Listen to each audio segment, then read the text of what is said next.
Welcome to War Room Pandemic. We're live from Capitol Hill, the nation's capital, the United States of the Federal Reserve, from Fort Defiance in the Breitbart Embassy, a capital that's starting to wake up, as I think the Senate and even the House may be coming back next week. Episode 130 on the John Fredericks Radio Network, America's Voice.news, now Dish Channel 219, Newsmax TV in 70 million homes, FM 99.1, 103.9, in Chicago and throughout the world on nexus.org, IRRS, shortwave, medium wave, AM radio from Latin America to Africa to Russia and India. And then later in the day, subtitled in Mandarin and blown through the firewall by G News and GTV, War Room. You get to see it on Radio Free China.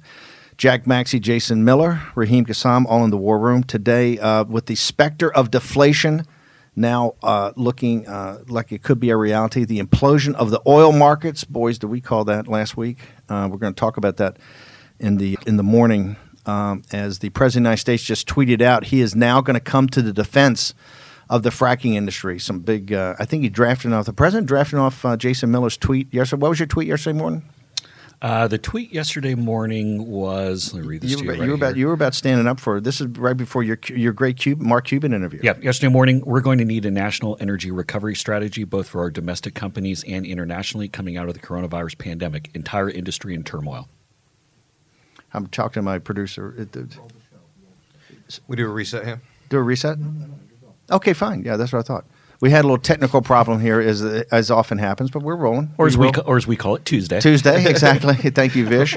Day. Okay, now we're going to have Freddie Gray, editor of the Spectator, later. Elizabeth York with breaking news out of the Vatican. Is Pope Francis going to Wuhan? We're going to break that news later. Also, I think we get Kyle Obert. I think there actually might have been a hack. The rumor last night, right? The rumor last night is that the Wuhan P4 lab had been hacked, along with the World Health Organization in Geneva and maybe even the Gates Foundation. We're going to get into all that. I want to start, though, because today's geopolitics. Remember, every day on Pandemic, you get about the health and the public health, the science. You also get the economic crisis and the financial crisis that it triggered. But the most important part of this is how it all ties together. Now we have Dr. Edward Luttwak. Dr. Luttwak on. Just you can talk, Vish. We're fine. Yeah. Okay, fine. We had Dr. Luttwak, but our problem is we imploded. Let's go back to yesterday was catastrophic as far as oil and gas goes. Yeah, right? and to make it clear here, I mean, most of the folks who listen to the show and are involved in this, they're not part of the oil and gas industry. They know something about it. Maybe they have a family member who's in it. Or they know it's a big deal in Texas and other places. But most people, it's not their day-to-day. What happened yesterday will literally set the U.S. energy industry back a decade. I mean, some of these people are so wiped out that not only will they never see any real money again. I mean, this is like a catastrophic, life-changing incident that happened for an entire industry across the country. Just to reset economic history, the reason from the 2008 financial collapse, the two ways we got out of there. One was that we flooded the zone with $4 trillion of capital by the Federal Reserve, okay, to kind of boost assets. That's what President Trump's been doing now with this $6 trillion bazooka.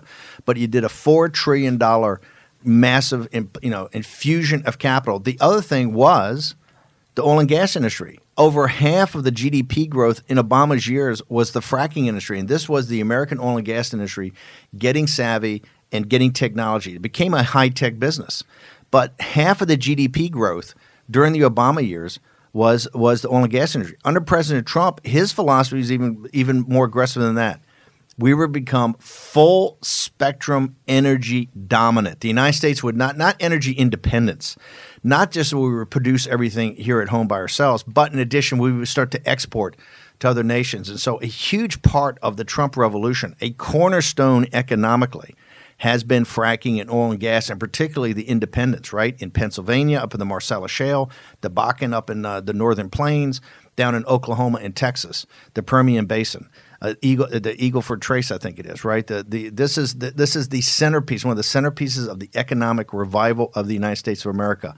That entire industry is getting eviscerated. It's going to have a massive impact on your life.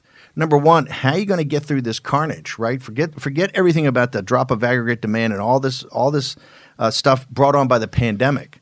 Now you have, and that's why we had Ed Luttwak to join us. Hopefully, if we work at the technical things, getting back on here, the geopolitical is Saudi Arabia and Russia, are they teaming up to, I think, become the oil provider to the rising empire of China and going full gangster on the American oil and gas community with no response from Washington? That's why President Trump, yesterday at the press conference, I wasn't feeling good, right? It was kind of like we're gonna have lower. We can buy for the strategic reserve at zero, at a penny, right? That's not what the guys basically break even for the American oil and gas business, about $40 a barrel, right?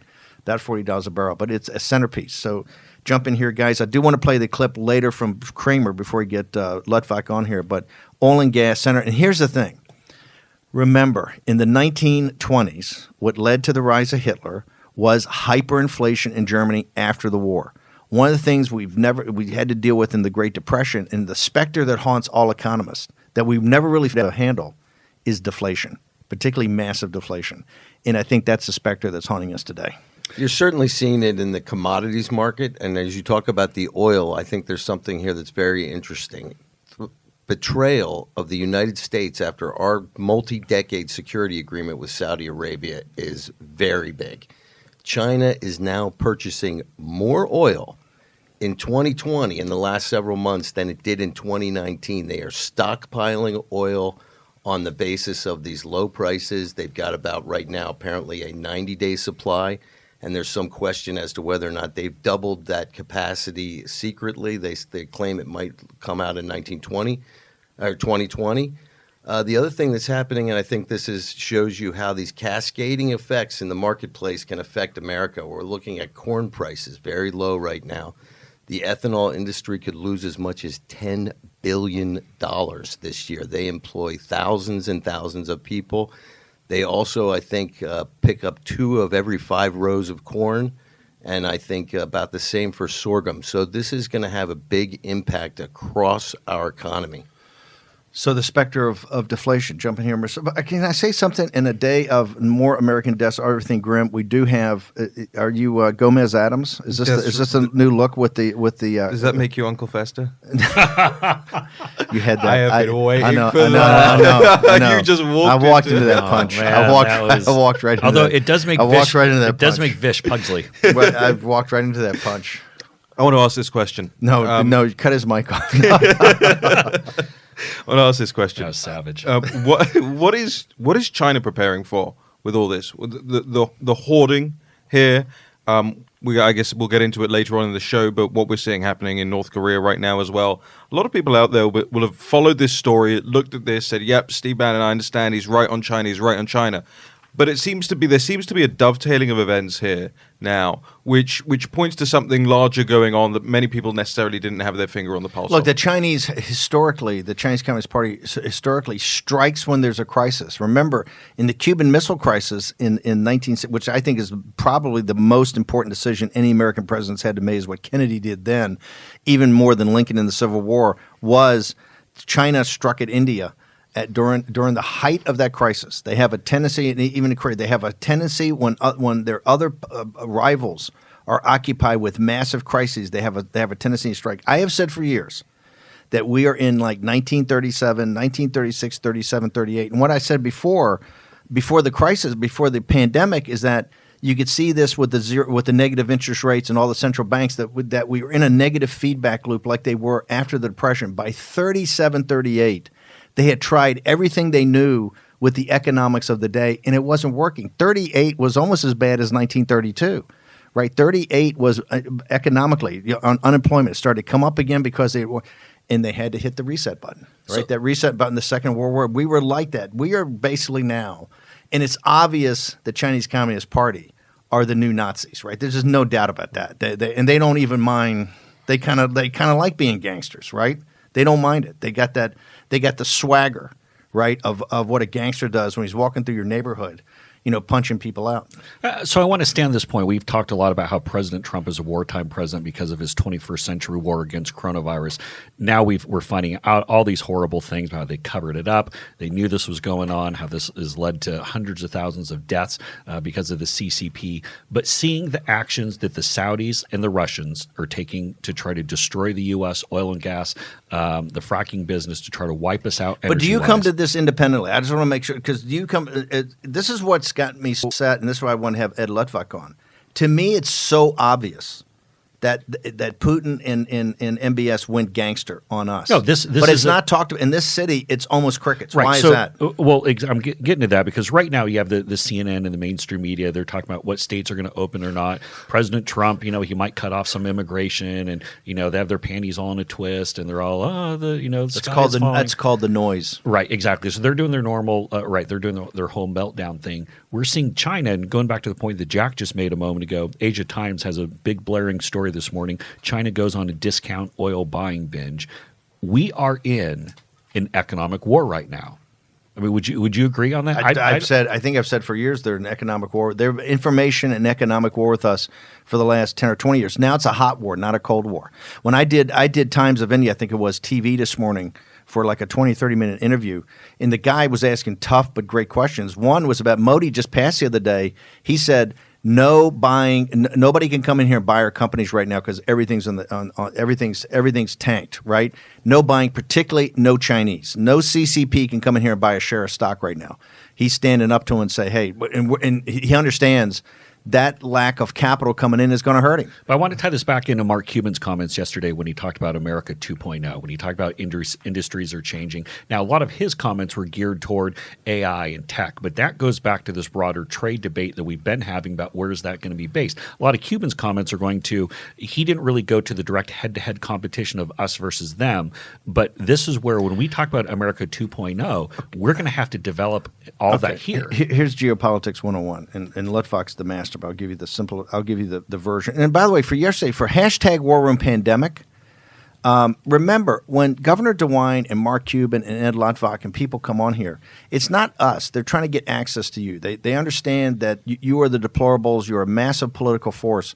Just remember something. When they come in here, give us smart comments back. I don't want to see knuckle dragging, okay? 80% of the comments are great. 20% are just reactionary, stupid hour. You don't have the luxury of being stupid now. You just don't. You're the backbone of this country, okay? If we get through this, you're like the Labor Party and the working class conservatives in the 1930s that backed Churchill, right? If we get through this, it's because working class and middle class people have said, I've had enough of this. So the geopolitics here is that you're seeing a consolidation of the Eurasian landmass under China. Their plan, One Belt, One Road, Made in China 2025, and Huawei, those three component pieces they've been doing for 10 years converge on their dominance of the Eurasian landmass. From the Eurasian landmass, then in all the naval choke points, they take the British strategy that the Americans have had to take the naval choke points. Then they have total absolute control, and you're a tributary state. You're providing raw materials for them, and this is what they're trying to do. In that three-part strategy, the Made in China 2025, guess what their three things were? Advanced chip design, robotics, artificial intelligence that would converge to be the fourth industrial revolution, of which they would be the railhead in the production. Everybody else would be a network effect, would be, oh my gosh, here we go. My favorite things is the geopolitics. This is like Christmas morning for Steve. Christmas morning. Thank you. For the audio listeners out there. This is The Economist. We got The Economist. Is China winning? The geopolitical consequences of COVID-19. Fantastic issue. It goes down. And one that we touched on this the other day, but it goes to they have a different goal when it comes up in with this war that's going on. What they want to do, they're not trying to do the U.S. typical soft power thing. They want to do the thing where they have everyone indebted to them. We're going to come right back in a second and continue this conversation. We're in pandemic.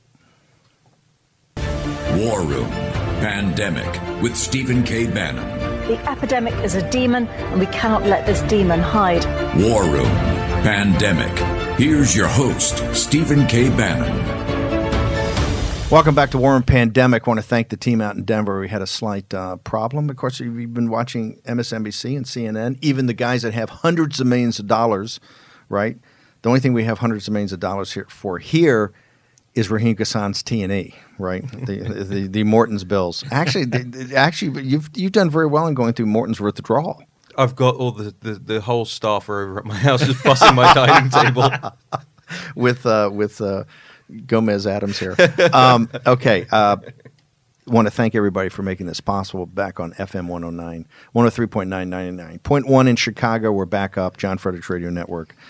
we've pushed Dr. Ludwig so we can get him on when we've got this beamed out everywhere, hopefully momentarily, or maybe the next segment would probably be best.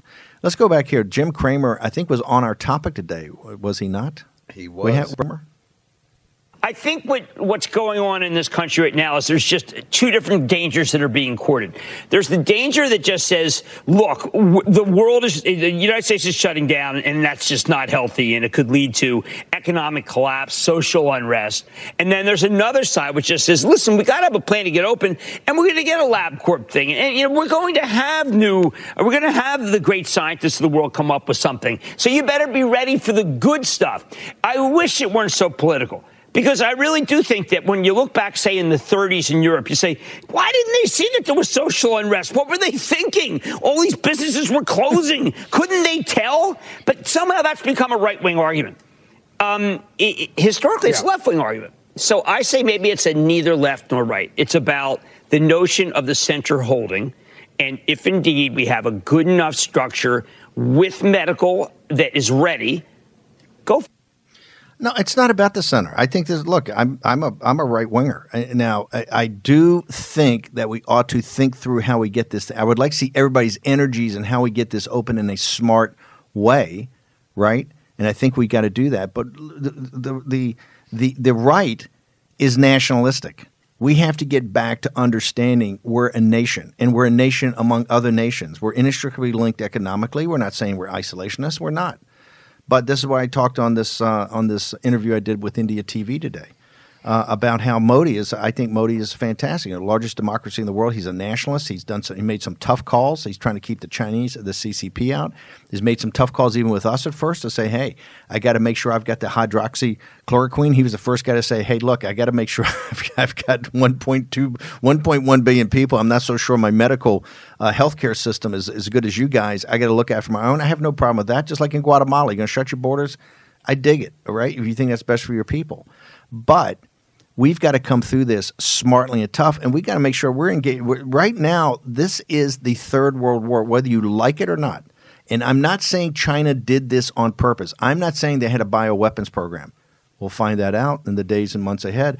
I'm not even saying it came out of the Wuhan P4 lab on the young technician that we can't find anymore, and the Batwoman who actually freaked out in late December, said, I hope it didn't come from my lab, from my program. I'm not even saying that. What I'm saying is that they absolutely knew about it for 6 weeks, and that caused the destruction, 95%. That's what they got held accountable for. But it's obvious in this crisis, the way these gangsters think, they're trying to exacerbate the problems, and they're trying to run the tables on this. I understand people don't want to confront this. It's tough to do. People, remember, also just keep it in mind, historical perspective. With the rise of Hitler from 1932 and even all the stuff out of the 20s, the rise of fascism, we never declared war on Mussolini and Hitler. They declared war on us. Even after Pearl Harbor, people don't remember this. It was Pearl Harbor, and on December 7th, the day he lived in infamy was Pearl Harbor. He talked about declaring war on the Imperial Japanese Empire, right? It was 2 days later, Hitler and then Mussolini, because they had secret treaties with the Japanese, declared war on us. He ran, after 8 years of Hitler, Roosevelt ran with a pledge against Wendell Willkie. Wendell Willkie was kind of the Donald Trump. They said, we've had enough politicians, that the New Deal didn't work. 1938 was a terrible year. You know, you had Father Coughlin, you had all these right-wing guys on radio, you had Huey Long, you had all these guys lighting all these populists, lighting Roosevelt up. There was not certain he was going to win in 40. Wendell Willkie was looked at as an outside-the-box guy, a Trump-like figure. Now, it turned out he wasn't a Trump-like figure, but the whole purpose is get a business because this is a disaster. You tried Hoover, right, that didn't work with the old Republican playbook. This new thing of government everywhere, these make-work jobs, the kind of the little bit of the Mark Cuban thing yesterday is not working. Let's try something different. Roosevelt promised, under no circumstances we were going to get back in a European war. This is just a continuation of the last one. It's their problem. And because why? Because America, we want to take care of what's here, right, and be left alone. Basically, that's how people want to live their lives, and that's fine. But sometimes the world intrudes on that. Breaking poll. Got to share this. The Pew Research Center has this out. These numbers are just absolutely huge. 90% of Americans see growing Chinese influence and power as a threat, with 62% of those saying it's a major threat. The poll of 1,000 Americans found unfavorable opinions of China shared across party lines. About 70% of Republicans and 60% of Democrats holding them. In addition, the poll showed, and again, that's the 90% is a growing threat. This is a massive 20-point shift just since President Trump came in office. Now, of course, they tie it back to President Trump coming in office, not a global pandemic. That, by the way, you go and take a poll on China. I mean, they're not calling it the China virus for nothing. It's because the reason he's president of the United States is the managed decline of the country by our Wall Street, our corporate, our cultural, our think tank elite that had this theory. It was called Thucydides' trap. This is Henry Kissinger and Graham Allison at Harvard. Okay, the same scam they ran back in the 70s about the Soviet Union. We're the declining power. It goes back to ancient Greece, Athens and Sparta, the rising power and the declining power, right? And we're the declining power. And the way the declining power is supposed to do it to avoid a large global conflict is to basically, essentially kowtow, but to get to get your way by gently nudging them to kind of follow along and become a part of your order. And that way you'll be the junior partner, but the junior partner will actually control the situation. It's it's dangerous. It was dangerous in the 70s. A guy that came out and blew that up was a guy named Ronald Reagan. He goes, hey, how about this one? We win, they lose, right? They're an evil empire. He called them out. In the land of the blind, the one-eyed man is king. And that was Ronald Reagan. Or as PG, the French infantry officer, poet, Catholic socialist poet, died in the trenches of Verdun. He said, the most important thing is not to report what you see, but to see what you see. This is the difference in the signal and the noise. The American people, hey, guess what? The Pew poll, they're woke, okay? This is woke America. And as Sam Houston told the guys down in Texas before the Civil War, when the United States decides to do something, when you anger them, they get it done. Do not anger those guys, because once they get up on it, they get up on it. You know, there's another point here. I mean, we so often think of the left as being the scooter riding soy boys. You know, crying into their I don't even know what they drink. Everything's a endangered species at this point. But there's another line in here with both the U.S. and Chinese economies reeling from the pandemic. The poll found that Americans recognize that the U.S. is the world's leading economic power and the world's leading military power. A significant majority, 91%, believe the world is better off with American rather than Chinese leadership. Here's the thing: it doesn't make the connect, though. Do people realize that we're right at the tip here of that no longer being the case? I think they're going to become. I think because in their daily lives, I think it's going to hit upon them. Right. This is the Cuban America 1.0 and 2.0. Hey, I'm an America 1.0 guy, and here's why. America 1.0 had the three big challenges: the Revolution, the Civil War, and World War II, the Great Depression of World War II. Eventually, America always, when it turns, it always makes the right decision, and it gets the job done no matter what the cost is. That's America 1.0. You know, maybe I want America 1.0 for this one. And we'll give you, hey, Mark, we'll give you. But he did bring up some good points yesterday. We have to start to compete. We have shipped over all the R. We've let the R&D go over. We've let the manufacturing go over. That's got to stop. That's the whole reason for nationalism. It's not racism. It's not. Look, the Chinese people. This is about the freedom of the Chinese people. They're the biggest victims of this. They're by far the biggest victims of this, right? It's their freedom. Whoever frees the Chinese people, or the situation of the Chinese people, is who's going to write the history of at least the first part of the 21st century. That's obvious now. This pandemic just brought, like in any crises, it brought all the themes up into a – and you know, Ben, this is one of the reasons I don't have Freddie Gray, the Spectator. The UK knows this better than anybody, because the last big time – I guess the Cold War is when it happened with the United States pulling everything together. But the most dramatic was obviously in the 1930s with Churchill. And people don't realize that Churchill's all held as a god day. He was considered a nutcase. I had a guy the other day, a very prominent reporter, one of the smartest guys in town. He said, hey, Steve, the problem with your whole CCP is that it's going to take forever to catch on. People are not, it's not really a main theme. You see her on CNN. And he goes, it's not like World War II. I go, dude, you know that we never declared war on Hitler. He didn't know that. He goes, that's a good point. I never thought about that. I said, after 8 years, I said, we're doing fine. I said, we're doing fine. We're getting down there. People are getting woke because they just look around at their lives. And now you've had such dramatic things. I think one of the biggest dramatic things is not going to just actually be the sports.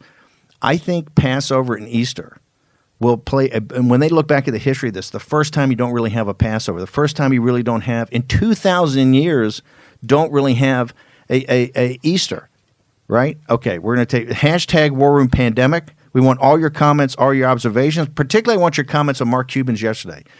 Tell me what America 1.0 is to you and what America 2.0 is to you. Do you agree with it? Do you disagree with it? Let's get some great commentary. We'll put them up. Cuban thinks highly enough about you. Don't give me snark and don't give me this is give us reflection. We're going to take a short commercial break. We'll be more with this discussion on geopolitics when we return.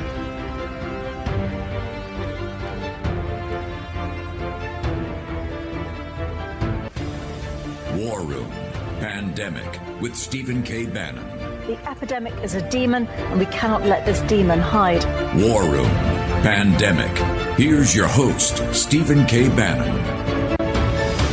Welcome back to War Room Pandemic. We took care of our technical problems, so we're distributed now all throughout the world. Later in the day, subtitled in Mandarin Chinese, so I hope our world audience is there and seeing us. We are now live from Capitol Hill, the nation's capital, the United States of the Federal Reserve, as we call it, from Fort Defiance, episode 130. Over 6.2 million downloads on podcasts. So not only were we ubiquitous on Newsmax TV, on Dish Channel 219 with America's Voice, and all the radio networks of the John Fredericks and other radio networks throughout the world, but also our podcast is one of the top podcasts in the country and the premier podcast in dealing with pandemic because we take on the science, the public health, also the economic crisis that was triggered, and the financial crisis on top of that. We've been talking about the implosion in the oil and gas industry, and particularly the evisceration of the American oil industry. President Trump just tweeted out this morning, very different than yesterday at the podium. He's on it today. He's directed the Secretary of the Energy and the Secretary of Treasury come back immediately with a plan to save the companies in the oil and gas industry in West Texas, Oklahoma, Pennsylvania, up the Marcellus Shale, and all the northern plains up in the Bakken. All of it absolutely vital to the American economy and the entire Trump economic plan. We're talking about geopolitics. The cover story of this week's Economist is China winning the geopolitical consequences of COVID-19, or as we call it, CCP virus. I was just on the Times of India channel today. There's Sean Hannity talking to, I guess, hundreds of millions of people and laid down. We're going to tweet that out. They're tweeting it out. I refer to the Chinese Communist Party as I walked through exactly the culpability here, and that's without a P4 lab problem, and that's without a bioweapons program. That's all to be determined in the future. But to help us think this through, because remember, one of the two aspects we do besides the economic crisis, the financial crisis, is the geopolitical considerations and what happens to American politics from that in your personal lives. Make sure you're part of the program at hashtag War Room Pandemic. Now I want to bring on Dr. Edward Luttwak, and he is the, I think, premier geopolitical thinker in the United States today. When I went to Georgetown back in the 80s, required reading and studying was his seminal work, The Grand Strategy of the Roman Empire. He has been an advisor to every administration. He's been an advisor to major corporations and one of the great thinkers in the United States. Dr. Luttwak, thank you very much for joining us today on War Room Pandemic. Good day. I was listening to your introduction, of course, and it strikes me that you talk about the United States and you talk about China. Now, it was during the Cold War that was reasonable to talk about the United States and the Soviet Union, but it's not when you're dealing with China. Strategy is a strange thing. It's not straightforward at all. And if you look back on it, over the last 10 years, what we had was that during the Obama administration, for various reasons, China was doing various expansionist things. They were grabbing little islands, paving them over, building up bases, and the United States was then otherwise engaged. That is, the Chinese were acting. They actually converted a lot of coral reefs and shoals and islets into bases in the South China Sea. And the United States government at that time did not even complain on environmental grounds. They actually destroyed huge extents of coral reefs. I love snorkeling, so I was quite aware of it. And I was quite annoyed that the White House, Obama White House, did not even do that. So what was the paradoxical result? Strategy is paradoxical. The paradoxical result was that instead of the Chinese winning, what they did was they turned Japan away from a neutralist drift to becoming tougher and tougher in resisting China. India, at the beginning of this process, under then Prime Minister Singh, was not even responding to Chinese border crossings. India becomes more and more aware of the China threat. The Indians start straightening up their military organization in the frontier areas, and eventually Modi comes to power also because of the feeling that India has to really respond to and react to China. Because in Japan, there was a Prime Minister Naoto Kan. In India, there was a guy called Singh. Neither of them wanted to react to China. They said, oh, who cares about these things? We have other fish to fry and so on. Instead, both in India and in Japan, you have strongly governments that make themselves stronger, make strengthen alliances with the United States, build up their own military forces, and become very vigilant about Chinese intrusions. Then, of course, Vietnam was there all along. In Vietnam, they told me 10 years ago, they said, well, the Chinese are very good at making things. They work pretty hard.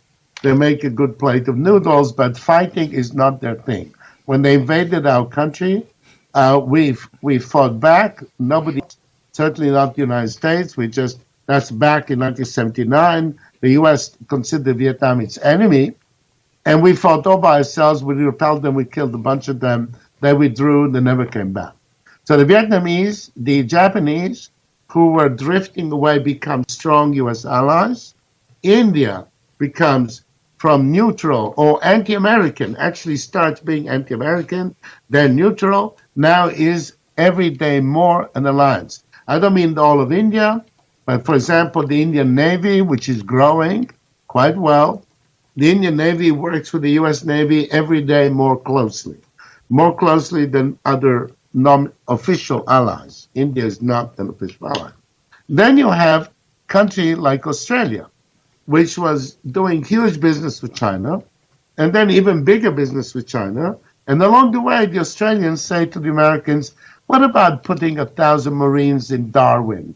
Darwin is the extreme north of Australia, is the Australia everybody should visit because it's the real one with crocodiles and buffaloes and every car is a four-wheel drive with a tube to cross over Billabong. Great place.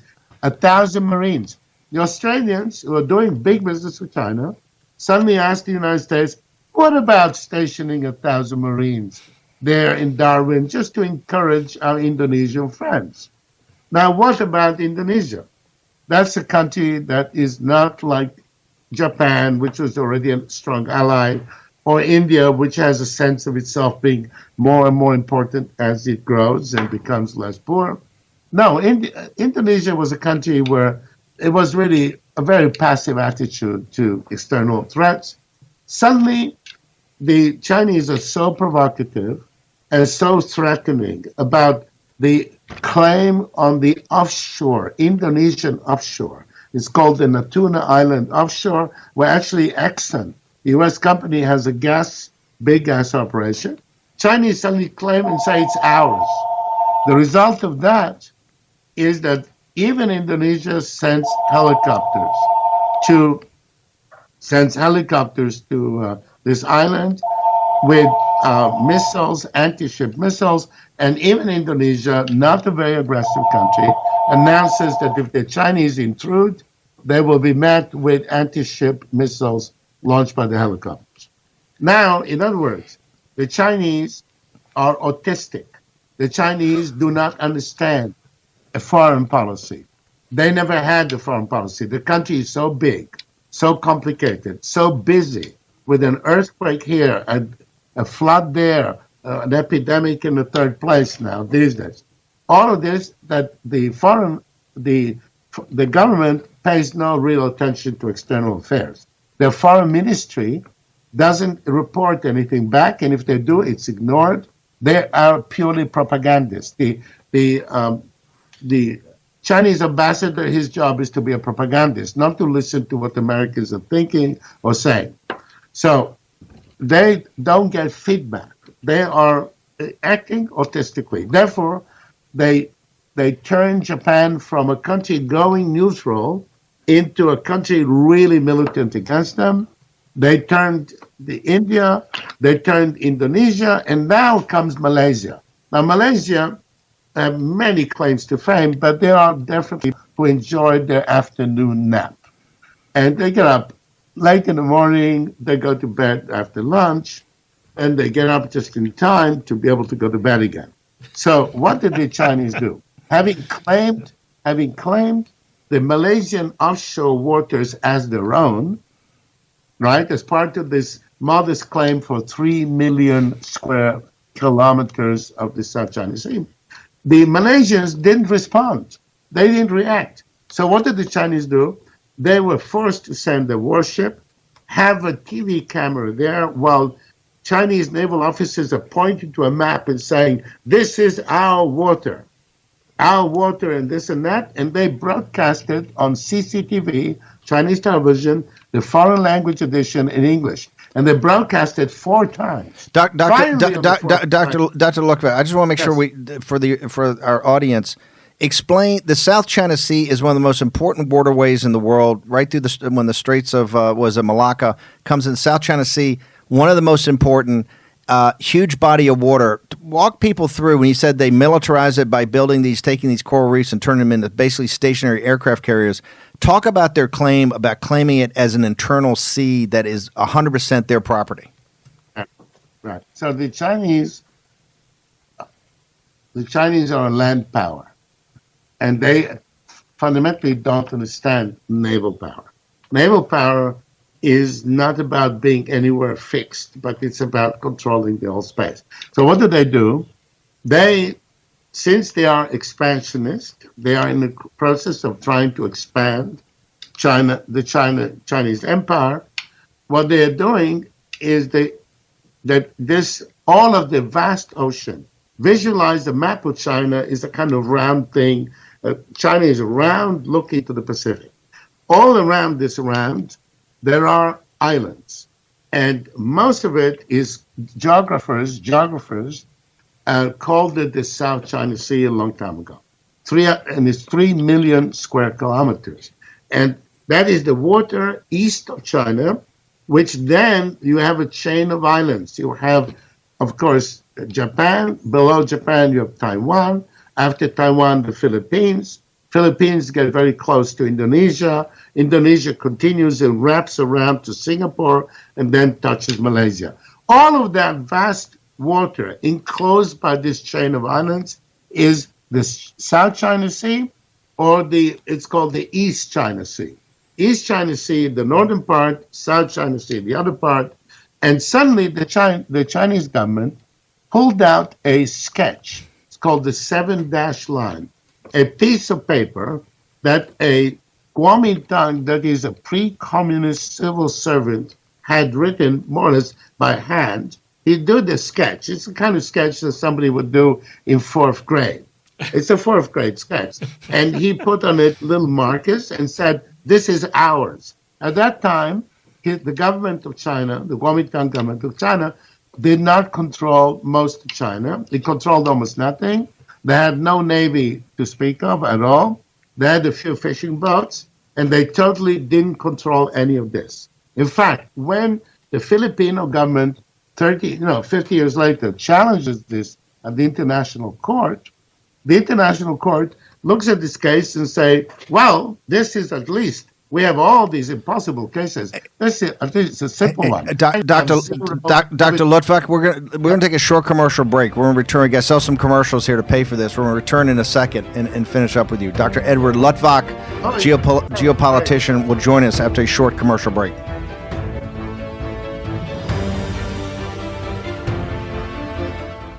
Okay, welcome back. War Room Pandemic. Have another little operational. Can we get Dr. Luttwak back in? If we can't, we'll just go to we have a few technical problems today. We'll work through them though. Let's go back to the how is the immigration, the thunderbolt that President Trump threw last night on immigration, and I think the interpretation. I was on India TV and they asked the question. I said, "Hey, this is an emergency measure just because of the pandemic." And I said, "No offense, we are losing 1 million jobs a day here right now. So you just got to kind of settle down, all stop, and we'll figure this thing out." Yeah, typical mainstream media meltdown. I mean, it's exactly what you would think. I mean, front page of the Washington Post and all the major dailies, Trump threatening. But is the way to do that to tweet it out in the middle of the night, or is the way to do that come up to the podium today with a program? Here's where we're going to go. We got a full media strategy in back of it to talk about. Here's why I'm doing it. Explain it that, hey, here's the reason. It's temporary. It's not. We understand that many of the heroes of this are immigrants, particularly the doctors and nurses and the frontline care workers, and to make a whole full court effort to explain this? Look, but that's so not Trump. No, I mean, send the tweet out. I got it. Yeah, okay. Send the tweet out. We would have this discussion many times in the campaign. Yeah, and look, just send a tweet. This is a fight worth picking. I think this one, but it's not. Doesn't have to be a fight. Okay, we got Is Dr. Luttwak back on? No, we got now the visual. Okay, fine. We'll just go to the top of the hour. One step at a time. Okay, fine. Everybody's going to be held in suspense. I was looking for Dr. Luttwak's.